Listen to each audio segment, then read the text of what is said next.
The other day when we turned on the AC, it didn't work. It just shut off. There was a fan for a little bit and then just totally shut off. Went up to the attic to check it out, check out the furnace control board, and it could be a blown fuse. And I checked it out, and sure enough, there was a blown fuse.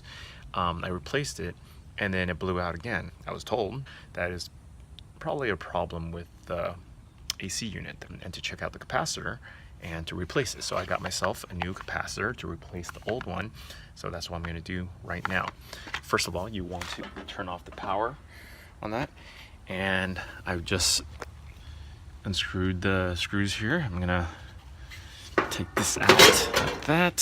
What you want to do when you replace the capacitor is to note where the wires are. I'm gonna first unscrew the screws here so that you could take this off. Okay, I took off the old capacitor, and what I did was I labeled the color wire to the proper place here. So we got purple and red here.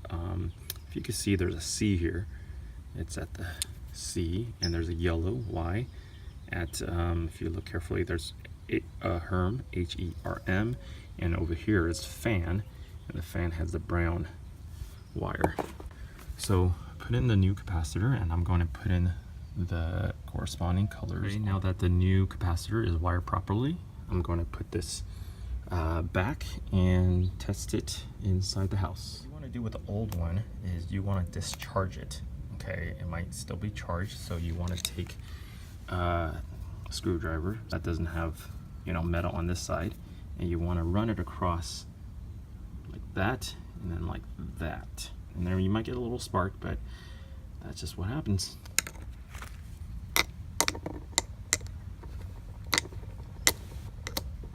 Okay, no charge. I guess it's been discharged. Okay, screw the cover back on. Now I'm gonna turn on the power back again and test it inside the house. This thing that has a 3 on it, this purple thing right here, is the fuse. It's if you can see it, it's been blown. So I'm going to replace it with another fuse that is has 3 amps. Okay, and put it right there. Okay, let's see if this runs on my Ecobee. I'm going to set it to cool. I'm going to set it down to 68. See if it, oh, doesn't work. So last time I replaced the capacitor and tried to run the AC, and it still didn't work. It was still blowing the fuse. So now I'm going to replace the contactor, which is right here. You need to note where the wires are and replace it. Okay, I have unplugged all the wires. Now I gotta take it off. Okay, I have mounted the new contactor. Okay. Now everything is in place, all the proper wires in the proper places for this contactor. Now I'm going to turn the power back on, see if this works. Okay, here's a moment of truth. Hope it works. Let's go down to lower than 70. Here we go. Yes! Hear that sound? Woo, it works! Fixed it!